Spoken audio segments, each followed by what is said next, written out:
let me just introduce briefly, Professor. I know you know what we're doing here, but we have re-established our parliamentarians in the European Parliament to promote the implementation of the Sustainable Development Goals. And of course, the European Union plays such a key lead role in sustainable development generally, and the European Parliament re-establishing this group, I think, is a really positive step in terms of global leadership and advocacy for on behalf of parliamentarians. So we've set ourselves some key targets to achieve during this mandate, which began in 2019 and ends in 2024. We believe that most of those are quite achievable, and we're beginning to make progress already. But we really wanted to hear from your good self to let us know where we are with implementation of the SDGs, to let us know about the impact of the pandemic,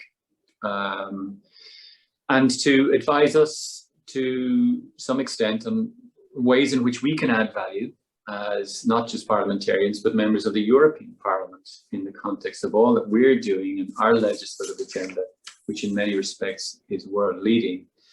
But we have anxieties about the SDG agenda slipping down somewhat, particularly because of the pandemic, and some serious backsliding on human development indicators, job losses, grossly unequal distributions of vaccines leading to widening gulfs of the economic inequality across the globe. So we have a lot of concerns, and we're very much looking forward to hearing from you. I would encourage any members, if they wish to ask a question, please to let me know either in the chat or raise hand, or to pose a question in the chat itself.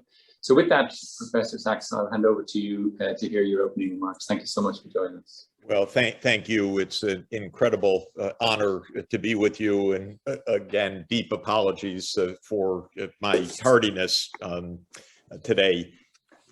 It's absolutely essential what you said. Europe's leadership on the SDGs is at the core of any chance we have to achieve the SDGs globally. Last week, we issued our 2021 report on the state of the SDGs. They showed as a headline matter that 2020, not surprisingly, was an absolute reversal of progress towards the SDGs: more poverty, more hunger, fewer children in school. Core areas, of course, went into reverse because of the pandemic. But I think another notable point, which should be deeply appreciated, is Europe is way ahead of the world on the sustainable development agenda. And in the rankings, the top 20 countries, starting number 1, Finland, Sweden, Denmark, Germany, Belgium, Austria, Norway, France, Slovenia, Estonia, Netherlands, Czech Republic, Ireland, Croatia, Poland, Switzerland, United Kingdom, Japan, Slovak Republic, and Spain. So of those, 18 of 20 are European Union, and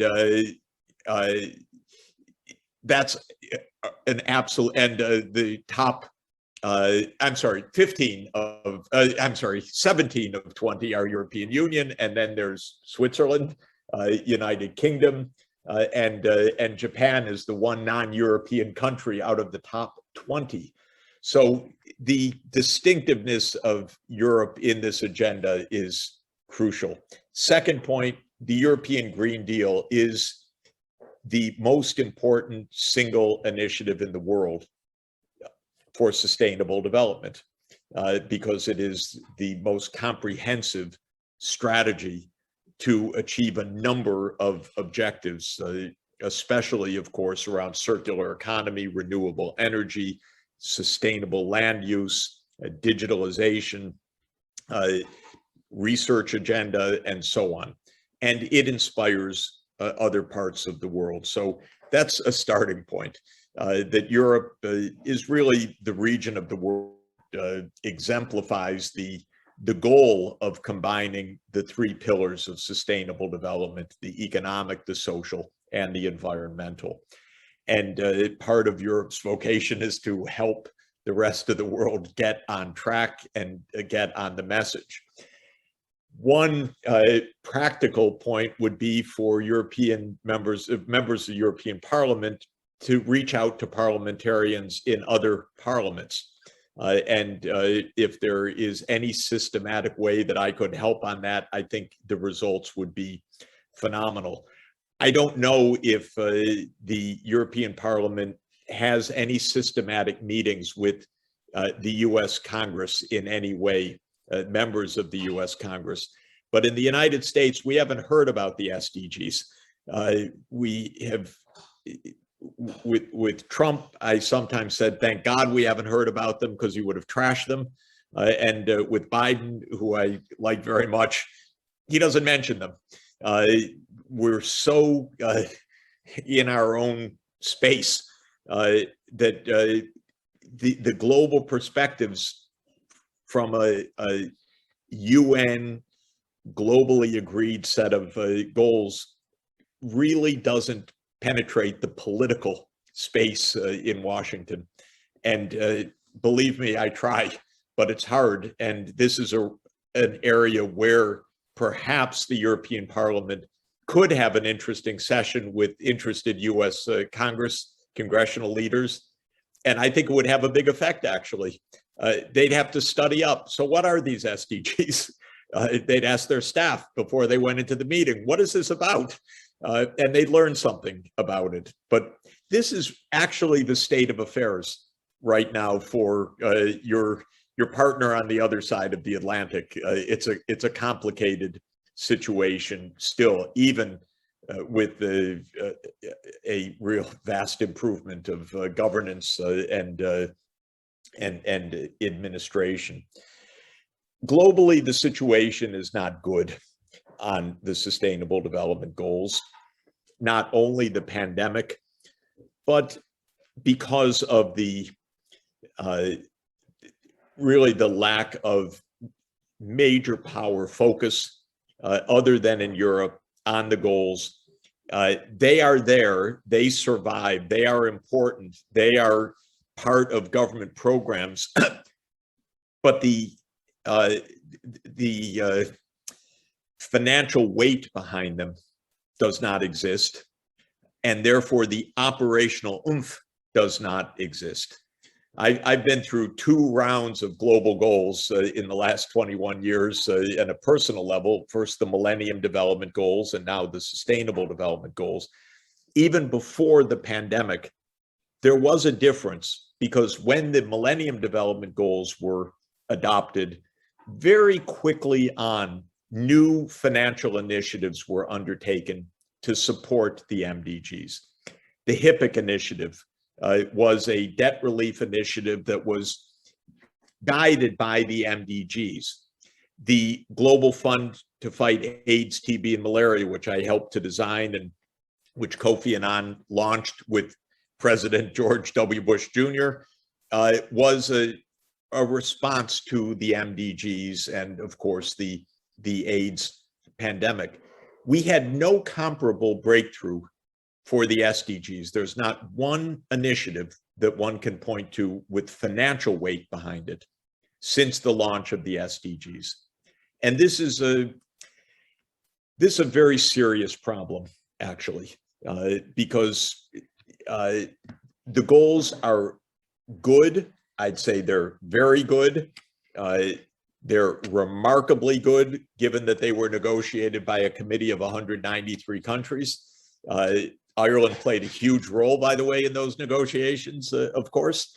The goals are very good. They're really worthwhile. They are life-saving. They are life-affirming. But there's no financial mechanism behind them. The Addis financing agreement, the 100 meetings a year that I attend on financing the SDGs have not delivered anything. The IMF has done some very good work in the last 2 years showing how big the gap is between aspiration and actual financial flows. The IMF Fiscal Affairs Department has done a very professional work on showing that even if governments in low and lower middle income countries do their best to mobilize resources for the SDGs, they cannot meet the SDGs on the current architecture. The financing is just woefully too small. And the call that I just got off of this moment, which was the reason for my late arrival, is a commission that I chair for the Lancet on COVID-19. And the final words were by senior IMF officials and a former finance minister of Chile, talking about the fact that the developing countries are now being downgraded systematically by Fitch and others, so that even any hope of market access is quickly disappearing as well. And we were just hearing that Colombia has been downgraded.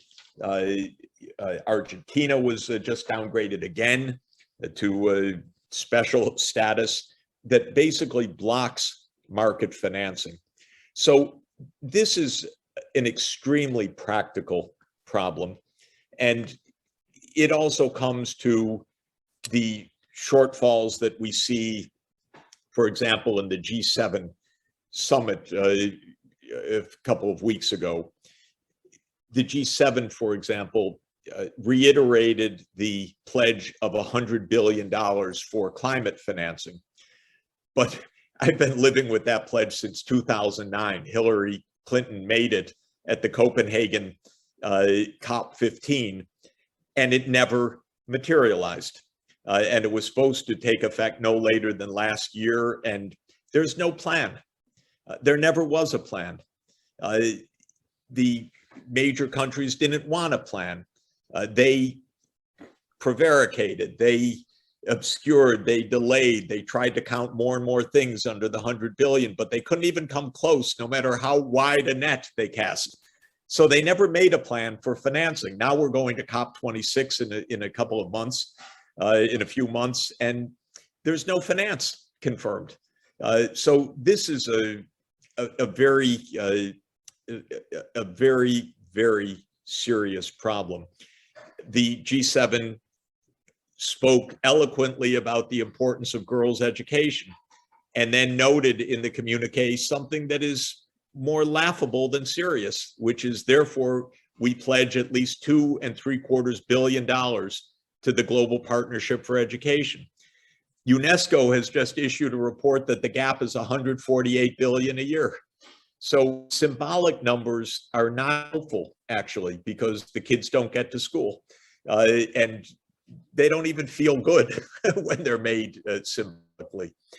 So let me try to be positive on this. We need a financial structure that can address this. And I'm not starry-eyed and dreaming that we're going to solve every problem, but we cannot go on without a financial approach to the SDGs. My own view is that the best approach, the most plausible approach that we have available is to increase significantly the paid-in capital of the multilateral development banks, so that these banks can play the role that they are assigned in the international system. So that means the Inter-American Development Bank, the African Development Bank, the Asian Development Bank, the European Bank for Reconstruction and Development. EIB, of course, is Europe's own investment bank for these purposes. The balance sheets of these institutions can be leveraged so that each dollar of paid-in capital can deliver at least $5 or €5 of lending. But then if that lending is combined with private sector equity and debt, you can get for each euro of paid-in capital, perhaps 10 euros of low interest lending. And that, I think, is the most practical way ahead, because I don't see a miracle coming another way for massive ODA increases. But if we're going to have increases, leverage them 10 to 1, leverage them at least 5 to 1 off of the balance sheets of the multilateral development banks. We're in an extremely odd moment where both the pandemic and the rapid digitalization of the economy is also creating astounding disruptions in our economic structure, leading to wealth at the top that we have never seen in history and poverty at the bottom. So Mr. Bezos now has personal wealth of $201 billion. That's a lot of money. The top 2,700 billionaires in the world have a combined wealth of $13 trillion. We ought to be tapping those funds also. A global coordinated wealth tax, I think, is a measure also that really deserves our support, and it's practical, it seems to me. $13 trillion of wealth taxed at 2% is $260 billion, more than all of ODA. That's from 2,700 people. So I'll stop there just with the observation that the SDGs remain the world's best hope. They are globally agreed, they are smart, they are feasible, but we are way off course. We were already off course before 2020. Now we're further off course. The core that we need is a financial strategy. And the financial strategy needs to put real low-cost lending at the disposal of governments around the world to get kids in school, to get infrastructure built, to make green investments and the like. And the time I'm going to be working towards something concrete and specific on this in the next 6 to 9 months. I think if Europe and the United States, Japan and others could agree to an increase of the paid-in capital to the multilateral development banks for the sake of SDG fulfillment, we could actually make some real headway. That's great, Professor Sachs. Thank you very much for that. May I, before I open the floor to speakers, how long do we have you for, Professor Sachs? I knew you had another obligation after this meeting. Yeah. Now you see my life, but yeah, we're getting a quick picture. Let me see. It's all good because it's all internal colleagues that I will blow off. So as long as you would like me for. Well, my apologies to the internal colleagues. So let me, first of all, the issue around multilateral investment banks, you mentioned the EBRD and EIB, and we've had those discussions in our development committee here, and they are very risk averse banks with very limited mandates. And so we're looking at the financial architecture, European Development Bank, something that is a bit more broad, a bit more informed in terms of risk. But there's been a lot of criticism from, for example, the European Court of Auditors on things like blended finance. There's a lot of skepticism about blended finance in the NGO community.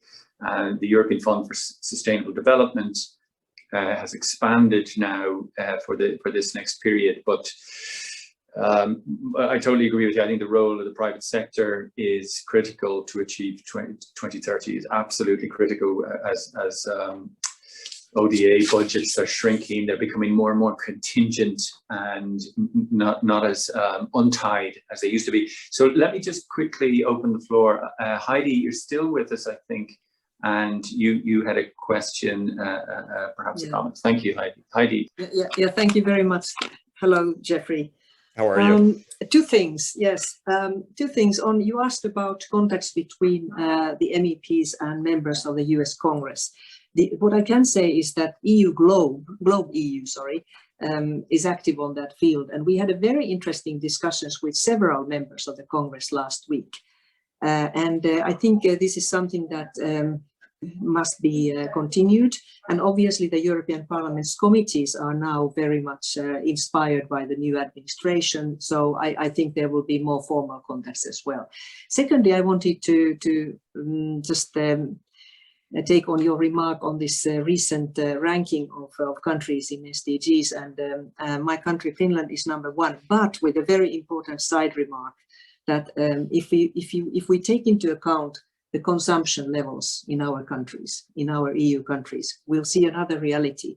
But luckily, the EU is addressing this. And you yourself, you were kindly present when we launched the Responsible Business Conduct Working Group's Shadow Action Plan on Business and Human Rights in March 2019.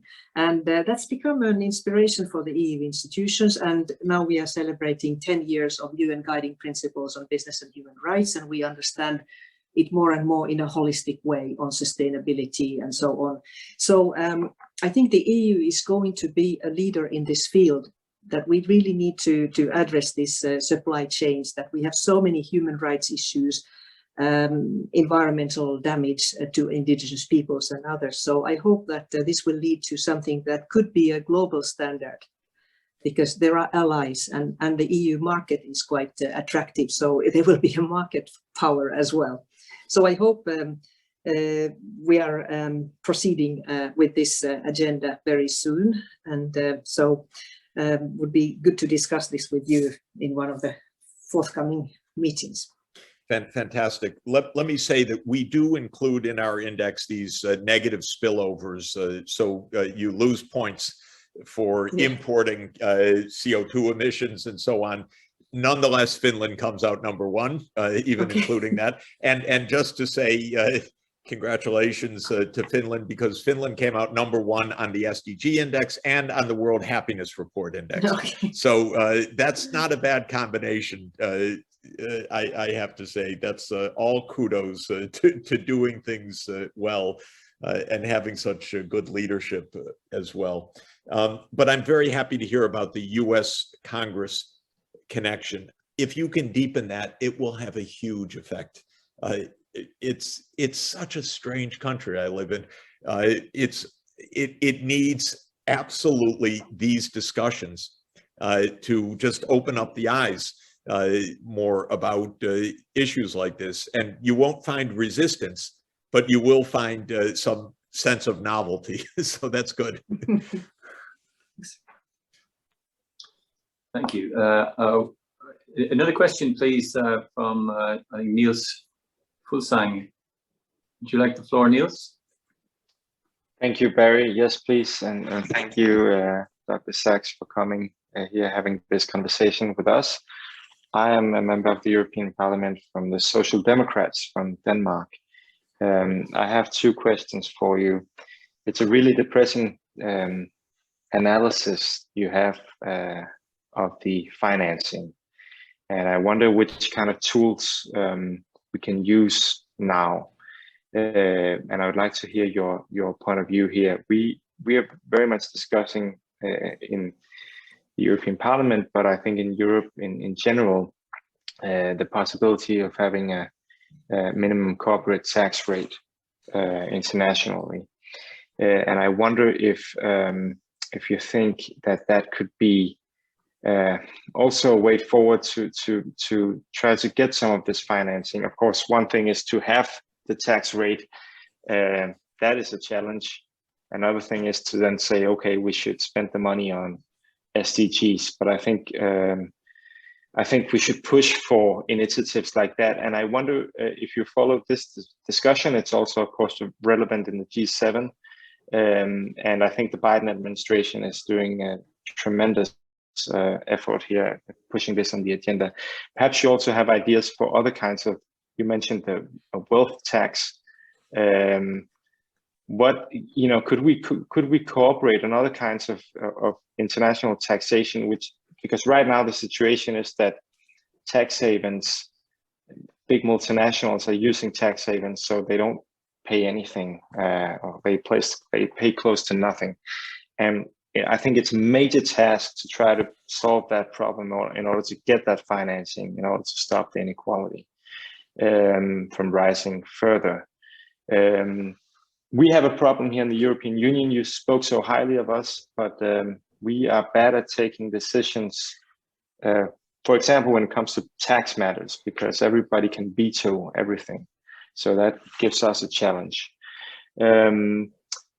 Yes, I think that would, yes, the other question was, Dr. Sachs, if you could comment on the SDGs. I mean, it seems like it's a great idea, and why should not everybody support it straight away?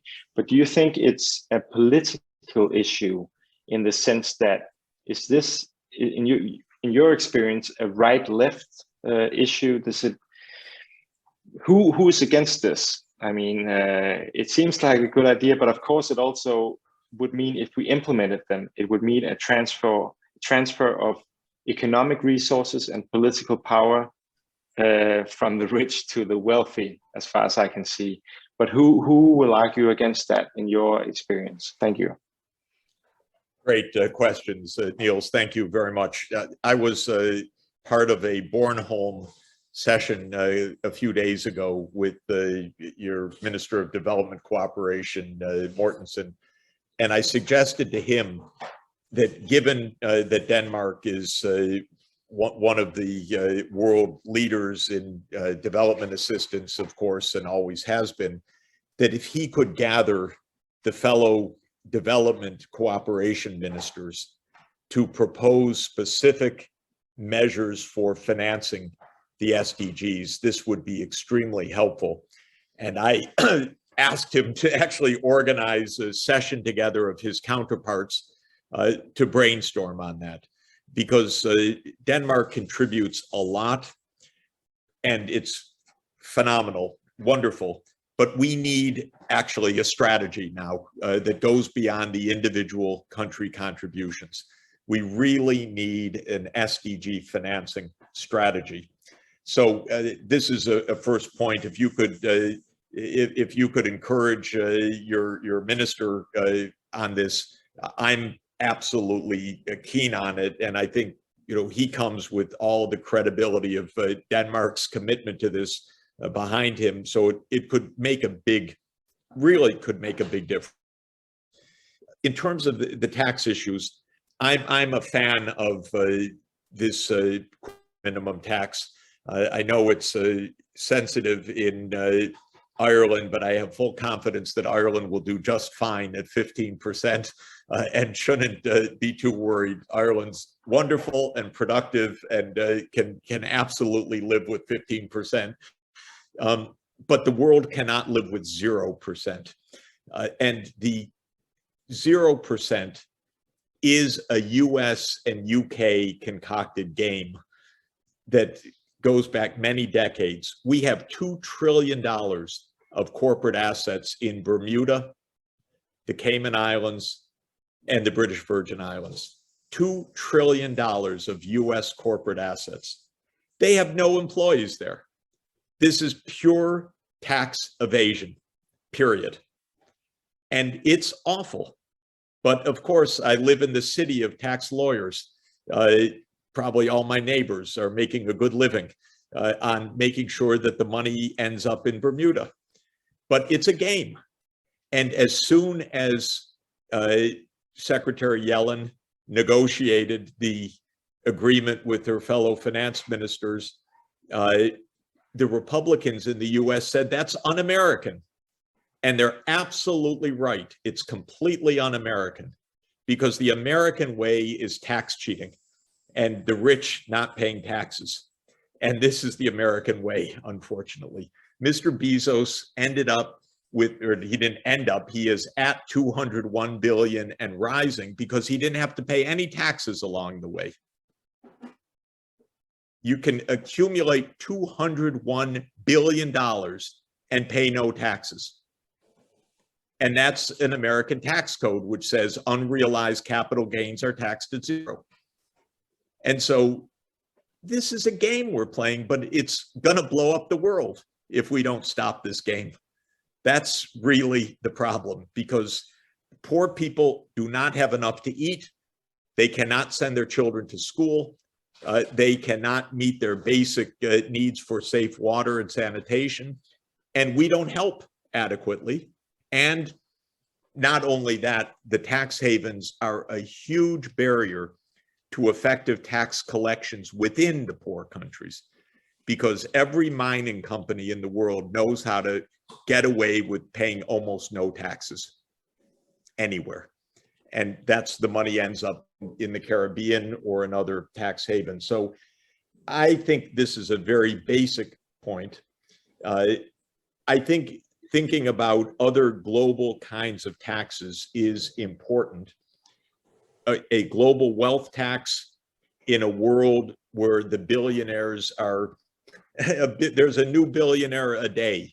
They're generally 17 years old now. They've started some startup.com and they're proliferating. No taxes. We need a wealth tax. A global financial transactions tax could raise tens or hundreds of billions of dollars. Europe proposed this for many years, and the United States and Britain went wild and opposed it. The digital taxation, same story. Powerful people don't like to pay taxes, except the ethos of sustainable development is pay your taxes and get public services in return. That's the whole ethos of sustainable development. So this tax issue is a central issue. As you rightly said, it's one thing is to collect the taxes. The second is to ensure that they are directed towards these common purposes. And I think we should work on both pieces of that. Finally, who is against this agenda? It's exactly as you said. The American libertarian philosophy is, why should I have to do anything for anybody else? And this is actually philosophy in the United States. It's extremely weird. But it is absolutely a philosophical standpoint. And many of our Silicon Valley gazillionaires are libertarians. Our political system is plutocratic because Mitch McConnell defends this because he gets millions and millions of dollars of campaign contributions by defending zero tax rates. And unfortunately, in the United States, we're not nice to our own poor, much less the world's poor. So when you're not even nice to the poor in your own home, this is a big problem for the poor of the world. But this is the battle essentially of sustainable development. Sustainable development is about a social democratic ethos that we all put in for the common good, and we all enjoy the common good as a result of that effort.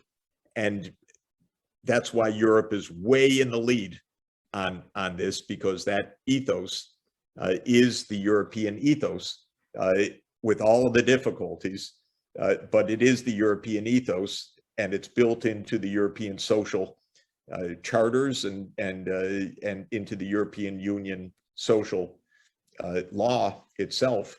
But that's what we're really after in the Sustainable Development Goals. Pay your taxes and get your services. And in a world that is so unequal as ours for all complex reasons, taxes paid to the rich countries also go to provide services in the poor countries.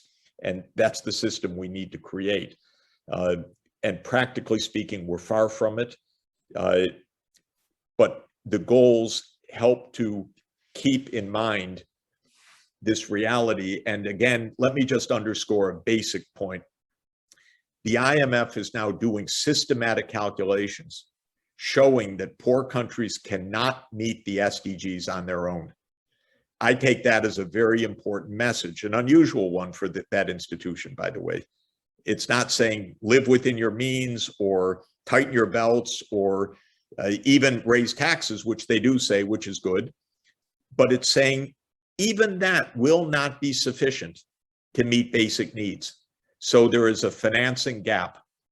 I then take the story next because they're more cautious. They have the US on their board and others on their board. But my conclusion from that is we need a system change. And I do think that the multilateral development banks, for the reason I explained, leveraging the balance sheets is probably the most effective single step, combined with whatever we can do on tax reform and on directing these new sources of taxation to these urgent priorities. That's great, Professor Sachs. I'm conscious that probably your colleagues are ringing you constantly to get your attention.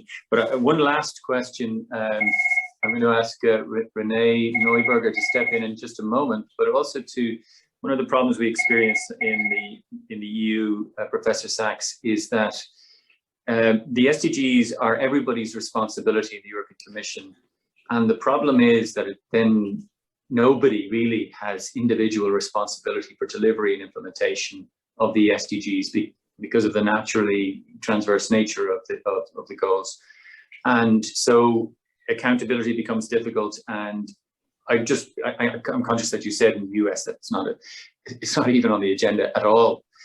But you might comment on that, and also Renee, perhaps. Yes, Renee, would you like to step in there? Yes, so very, very short. Thank you for having you there, Professor Sachs. You're saying, yeah, we're doing very, very well, which is true. So we're the leaders of the first 20 points, but still we are miles away from reaching those goals, actually. And the question is also, it will depend on implementation. And Europe had an amazing 2020 strategy. Amazing, yeah. You can ask who you want, but still we had strategies, we had points, and there was kind of a framework there, which we are lacking now. We don't have a 2030 strategy, and the Commission is very reluctant bringing something out like that. I mean, we have the Green Deal, we have our overarching climate 2030 and 50 goals, but still this is not enough. And I mean, we can also throw money at problems, but still we have to be a bit strategic there. Do we need this 2030 strategy urgently? Can we do it without? What's your opinion on that? Thank you. Of course, I would like Europe to have its own SDG fulfillment strategy for 2030. Franz Timmermans is an excellent leader, deeply steeped in the SDGs. I hope that he has the overall leadership responsibility within the Commission to deliver on the Commission's work on the SDGs for 2030. I don't think it would be a huge effort in the context of the European Green Deal to carve out a 2030 timeframe, elements of the EGD framework for 2030 completion, and then adding in perhaps a few other specific SDG 2030 targets that might not be well captured in the European Green Deal framework. So to my mind, it's not a huge amount of homework, not a huge extra burden, but would be very good for Europe to have, not only for the sake of Europe's own coherence of action, but also as a model for the rest of the world. The European Green Deal, by the way, I think played a huge diplomatic role. It was the reason why President Xi Jinping announced China's commitment to net zero no later than 2060. And by the way, I'm always advocating that China move that up to 2050 because I think it's possible and should be done. It was critical for Korea's adoption of a Korean Green Deal, obviously, for Japan's adoption of net zero by 2050. And it played, therefore, a big role in President Biden being able to set the same goal for the US. So Europe not only did a great thing, but it actually, you could see it ricochet around the world. And if Europe set a 2030 SDG agenda very clearly spelled out and with a concordance with the European Green Deal and so forth, this would help. And it would be a tool that I would carry in my pocket as I visit governments all over the world to say, look, here's how Europe's doing it. You should be doing the same thing. So I would encourage it. To my mind, I'd ask Vice President Timmermans to do it, get it together with his colleagues, and I think it's a good assignment. That's brilliant. Thank you very much, Professor Sachs, for your time. And it was great that you were able to join us. And I understand the meeting you were at is very, very, very important to attend also. So it was great that we were able to do both. And I want to thank everybody for attending this first meeting. I believe we have, you know, it's a slightly grim situation and how you described things, but I'm sure it's not too great a surprise for those of us who have been involved in watching this in such detail. And I hope that we can redouble our efforts now after our summer break. Professor Sachs, and we really thank you for your inspiring words today on behalf of all of the MEPs and their assistants that are here today. We really appreciate your time, and hopefully we can continue to work together. We understand Europe's key role here and the Parliament's key role within the European institutions. So thanks to all of you. Thanks to you in particular for inviting me, Barry, and count on me for anything. Do give me homework assignments also. It's part of my job, and I very much welcome it. And I, of course, deeply treasure the relationship with the European Parliament. So please count on me. Thank you so much, and hopefully we'll see you over this side before too long. Thanks, Excellent. everybody. Very good. Bye-bye. See you guys. Bye.